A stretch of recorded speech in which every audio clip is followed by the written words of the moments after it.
So ito guys, maghintay na naman tayo ng oras, 6:20 yan. Nakahanda na naman yung kakainin natin guys. Yan. Mga simple yan lang yan.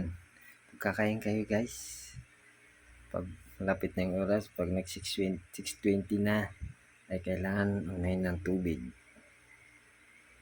Bago ka kumain lahat, tubig mo na mauna guys. So yan. Nakakainin natin yan.